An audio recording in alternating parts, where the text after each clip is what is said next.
हमारे YouTube channel एकता समाचार को सब्सक्राइब कीजिए, शेयर कीजिए, बेल के बटन को दबाएं और हमारी नई नई खबरें देखें। धन्यवाद। मित्रों का स्वागत। आज आप सब के सामने हमारे ये 84 विधानसभा क्षेत्र का संकल्प पत्र है, जिसको आप लोगों को अभी हमने दिखाया। इसमें वो बातें हैं जो आने वाले समय के लिए 84 विधानसभा की विकास के रथ को आगे बढ़ाने के लिए पिछले 5 साल में कांग्रेस के शासन में इस 84 क्षेत्र को, जहां हर घर घर तक मैंने बिजली पहुंचाई और उजाला किया था, इन 5 सालों में अंधेरा हो गया। अंधेरा सिर्फ लाइट का ही नहीं हुआ, 84 की जनता के जीवन के जो रथ को आगे बढ़ाना था, उस पहिए को उन्होंने ब्लॉक कर दिया। जो गति विकास की मैं देखे गया था आज से 2013 से 2018 तक में, उस गति को कहीं न कहीं पिछले 5 सालों में 84 की जनता ने उस दंश को जला है। आज 84 की जनता ठगासा महसूस कर रही है, क्योंकि कांग्रेस के 5 साल के शासन में उन युवाओं के खाते में जो वादा किया था कांग्रेस के युवराज ने, 3,500 रुपये खाते में नहीं आए, तो आज वो युवा ठगासा महसूस कर रहा है। चलो 3,500 रुपये खाते में तो नहीं आए, पर जो 18 पेपर परीक्षाएं कराई वो पेपर आउट हुई, जिससे यहाँ का युवा बहुत मायूस हुआ, राजस्थान का युवा भी मायूस हुआ। वो युवा आज बैठा है कि नरेंद्र मोदी जी के नेतृत्व में देश में विकास हो रहा है, राजस्थान में भी डबल इंजन की सरकार बनेगी, तो हमारा जो भविष्य है वो सुनहरा होगा। और इसलिए ये संकल्प पत्र, इसमें बहुत सारे पॉइंट हैं, और ये मैं आप पत्रकारों के माध्यम से 84 की जनता को बताना भी चाहता हूँ और संदेश भी देना चाहता हूँ कि आपने मेरे कार्यकाल को देखा है, और इसमें जो की गई बातें हैं निश्चित रूप से उसको 101% पूरी कराने की मैं कोशिश करूँगा। इस बार बारिश नहीं हुई है, बहुत बड़ा मुद्दा। मैं गाँव में 244 बूथों तक पहुँचा हूँ, और वहाँ माताओं से, बहनों से, युवाओं से, बड़े बुजुर्ग से, संत, मेट, कोतवाल, व्यापारियों से, किसानों से, सबसे मेरा संपर्क हुआ।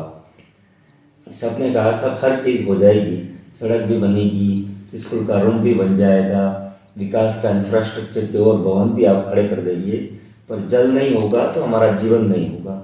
मेरी प्राथमिकता रहेगी कि 84 की जनता आशीर्वाद देती है। राजस्थान की स्थिति के बारे में आपको पता है, भारतीय जनता पार्टी की सरकार आ रही है। केंद्र में माननीय मोदी जी ने बहुत कुछ जल जीवन मिशन के तहत राजस्थान को पैसा दिया, पर मैं कांग्रेस और यहाँ के जो विधायक 84 की जनता ने भेजे थे, इन्होंने जल की और कोई काम नहीं किया। जो केंद्र की जल जीवन मिशन की योजना थी, पूरे 84 में कहीं भी टंकी लगाकर पानी देने का काम नहीं किया। उस पैसे को डाइवर्ट करके और पता नहीं भ्रष्टाचार के पेट चढ़ा दिया। इसलिए मेरी प्राथमिकता रहेगी, जितने एनीकट हैं, जितने डैम हैं, नए डैम बनाकर और पुराने डैमों की नहरें निकालकर लिफ्ट परियोजना से कडाना और माही का अथाह पानी हमारे पास में है, उस पानी को हर घर तक, हर खेत तक कैसे पहुंचाऊं, इसकी कोशिश ही नहीं। ये मेरी जवाबदारी और जिम्मेदारी रहेगी, और अगर ऐसा मैं नहीं कर पाता हूँ तो मैं वापस 5 साल बाद जनता के बीच नहीं जा पाऊँगा। इसलिए मैं जनता को विश्वास दिलाना चाहता हूँ कि आपके अपने भाई के ऊपर, आप अपने बेटे के ऊपर, आप अपने मित्र के ऊपर भरोसा करें कि सरकार निश्चित रूप से भारतीय जनता पार्टी की बन रही है, और 84 की जनता ने जो पिछले 5 साल जो झेला है, इस क्षेत्र में जो वातावरण बनाया है, उसको पूरी तरह समाप्त करते हुए उस विकास की गति को जो 5 साल रुकी थी, उस ब्रेक को हटा के वापस मैं आगे बढ़ाऊँगा।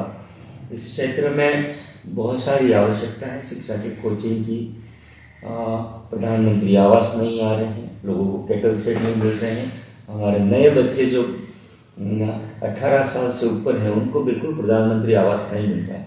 उन सारे युवाओं को मैं वापस सर्वे करा के 2024 से पहले मकान दिलवाने की कोशिश रहेगी। इस बार जंगली जानवरों की वजह से हमारी फसलें बहुत चौपट हुई हैं, लोग भुट्टे नहीं खा पाए हैं, लोग चने नहीं खा पाए हैं, सारे खेतों में तारबंदी हो, उनकी फसल सुरक्षित रहे, यहाँ हम गुजरात से टच में हैं और हमारे यहाँ काश्तकारों के पास बहुत सारे 4 पहिया ट्रैक्टर हैं। हमेशा एक गरीब व्यक्ति काश्तकार ट्रैक्टर लाता है, कभी पत्थर या मिट्टी लाता है, माइनिंग विभाग उसको पकड़ के 2-2.5 लाख रुपए का जुर्माना लगाए। मेरी सरकार बन रही है, सरकार से पुरजोर मांग भी रहेगी और मेरी कोशिश रहेगी कि जितने हमारे ट्रैक्टरधारी हैं, सिर्फ 84 के लिए नहीं है, पूरे संभाग के लिए। और मैं तो 84 की बात पहले करूँगा क्योंकि यहाँ का मतदाता मुझे मत देगा, इसलिए इन ट्रैक्टरों को माइनिंग से फ्री कराऊंगा ताकि वो गरीब जो काश्तकार है उसको माइनिंग विभाग जो चालान काटता है वो चालान से बचे। कई बार घर के काम के लिए ट्रैक्टर से पत्थर ले जाता है, तब भी माइनिंग विभाग उसको चालान काट के पकड़ा देता है, वो मुश्किल से उसकी किस्त भर पाता है। इसलिए ट्रैक्टर को माइनिंग विभाग से फ्री कराने की कोशिश। मैंने 44,000 घरों की लाइटें लगाई हैं, मोहड़ी से लगा के बड़गाम तक। आज 8,500 कनेक्शन कटे हुए हैं, इसलिए कि यहाँ का गरीब आदिवासी नरेगा में काम करता है, अहमदाबाद में काम पे जाता है, रोजगार पे जाता है। और इस कांग्रेस की सरकार ने दिन को इतना आगे बढ़ाया वो नहीं कर पाए। जब पड़ोस में एक घर पे लाइट जलती है, दूसरे घर पे अंधेरा रहता है, वहाँ का बच्चा टक की आंखों से देखता है कि पास वाले घर में लाइट जल रही है और मेरे यहाँ अंधेरा है, तो उसके मन को इतनी मायूसी होती है कि मेरे घर में उजाला क्यों नहीं। इसलिए माननीय मोदी जी ने जिस तरह घर घर लाइट के लिए मुझे मदद की, इस पूरे 84 में पूरे डिवीज़न में उस समय लाभ हुआ। और अब की बार जो भी सरकारी कार्मिक हैं या इकोनॉमिकल अच्छी स्थिति में है, उनको छोड़ के बाकी सारे कनेक्शनों को विद्युत विभाग का बिल उनके घर पे कभी नहीं आए, ये मेरा प्रयास है। तो पढ़ा लिखा है, राजनीति में पहले पुराने लोग भी आते थे और अब धीरे धीरे राजनीतिक विकास भी हमारे क्षेत्र में हो रहा है। मैं आप सब पत्रकार बंधु से इतना कहना चाहता हूँ कि मैं पिछले 23 साल इस राजनीतिक क्षेत्र में हूँ और कई युवा राजनीति की ओर भी प्रेरित होते हैं और जनता की सेवा करना चाहते हैं। इसी को देख के पिछली बार 84 विधानसभा क्षेत्र में मैंने एक पंचायत समिति थी, 2 पंचायत समिति बनाई, जिससे 3-3 प्रधान बनते हैं। वो हमारी पार्टी से बनते हैं, जो जीत के आता है वो प्रधान बनता है, इतने डेलीगेट बनते हैं। अगली बार नई पंचायतों का और गठन करूँगा। बोड़ांगली, मालाखोड़ा, जौरारपुरा, जहाँ मैं चिखली पंचायत समिति में ले गया था क्योंकि चिखली के लोगों को सिमलवाड़ा आना पड़ता था, अब उनको वापस मैं सिमलवाड़ा ले आऊँगा सरकार बनते ही।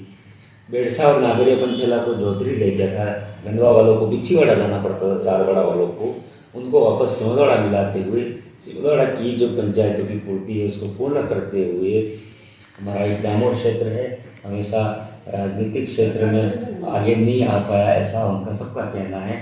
इसलिए हमारे लिए सब कुछ करिए।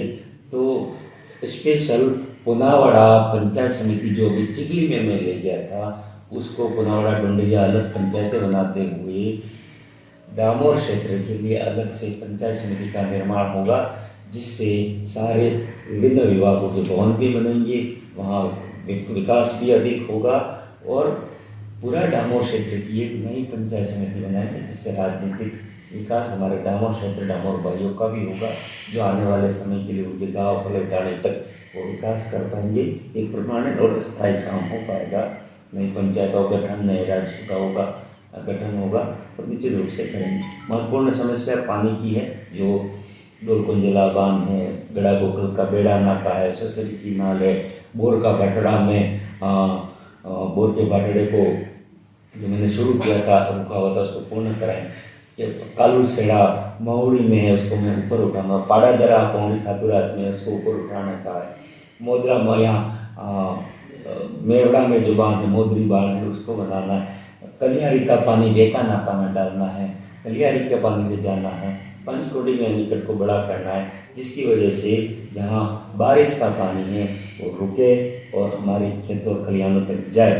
पानी एयरलिफ्ट से लाना हो तो भी टर्मिनल बना के लाना हो, गुजरात के पैटर्न पे सारे तालाबों को मैं भरवाऊंगा, जिससे हमारे यहाँ के काश्तकार, किसान, पशु, इंसान, मानव, पशु पक्षी सबको जल की कभी आने वाले समय में समस्या नहीं हो। ऐसे करेंगे और ये पंचायत समिति डामोर क्षेत्र की नई बनाएंगे, जिसमें पुनावाड़ा इंक्लूड करते हुए बनाएंगे, जिससे वहाँ का भी राजनीतिक विकास हो सके। धन्यवाद।